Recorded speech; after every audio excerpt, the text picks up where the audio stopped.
Well, good morning, New York City. You brought a smile to our faces.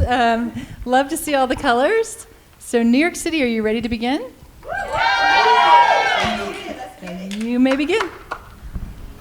New York is known for Broadway, A melting pot. Wall Street, Park. Southside, Empire State Building. Bridges. rats, Times Square, Hip hop. Crowded subways. New York Underground. Amazing skyline. But we want to be known for our incredible civic engagement, which involves community partners, city workers, and youth. All of us here are here representing our collective core values, which include Equity! Language access! Active listening! Dynamic learning! Collaboration! Transparency! and Action! New Yorkers know what they need and want, and when we create space, they show up. Today, we're here to tell you the story of two projects. One process about direct public funding, 2019.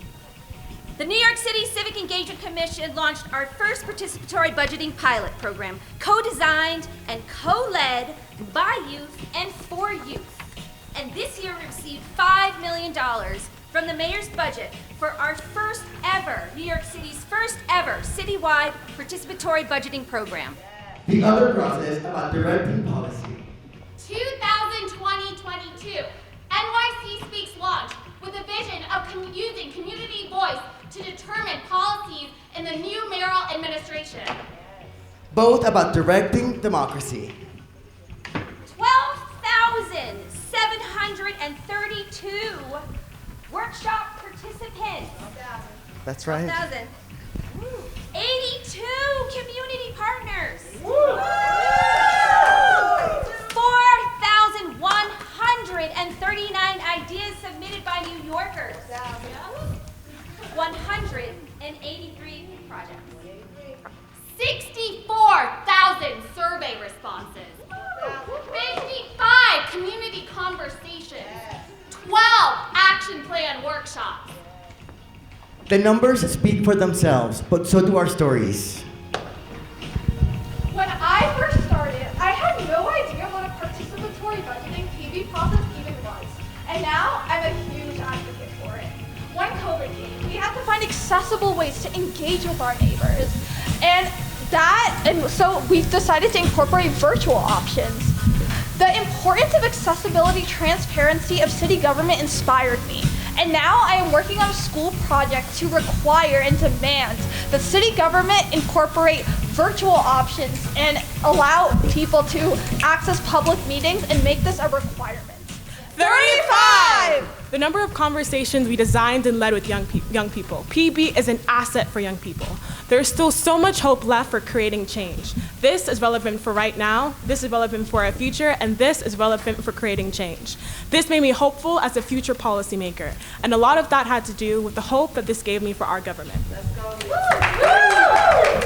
Mental health workshops for youth, gender-based violence prevention training, cultural festivals, and much more. As we speak, thousands of New Yorkers are voting on these projects to make their money count on their terms. PB taught me how to communicate with a diverse group of people. I had to listen to all of the people in my group and their concerns. And I had to take into account that it was not just about myself, but everyone in the group. Our collective work enables us to reach heights higher than we think is possible. And that's why it's so important to invest in community partnerships. The first image that pops into my mind when I think about PB is a piñata, because we wanted to grab all the candy we could. I'm Terry from Project Hospitality in Staten Island. We work with hungry and homeless people. Participatory budgeting allowed us to use city funds to bring direct solutions to problems and issues in our neighborhoods. After COVID, Staten Island residents voted for a mental health outreach program because It's our money! the people's money. But that's not all that Project Hospitality did with civic engagement. There was more. We helped lead the New York City Speaks project on Staten Island, we collected thousands of surveys. We opened up dialogue between the North Shore of Staten Island, which is predominantly communities of color, and the South Shore of Staten Island, which is 82% white. We hosted an event where a senior citizen in her mid-70s got up and shared the pain of having lived 30 years in the South Shore of Staten Island and feeling uncomfortable shopping in her neighborhood because of the color of her skin. Healthy and honest dialogue opened up the ability to share our perspectives, to bridge the divides, to bring separate communities together. NYC Speaks was the first time I was able to talk to policymakers directly, and for them to be able to hear my voice, our voice. It's our voice, the people's voice. My organization partnered with the city to host community conversations with Latinx communities from around the city. We went out to neighborhood restaurants, barbershops, and other gathering spots and told New Yorkers the city wants to hear from you. They want to hear about the change you want to see. Seeing the mayor on the news, you wouldn't really think he cared about the changes we wanted to see, but during our conversations, I could see him being really engaged.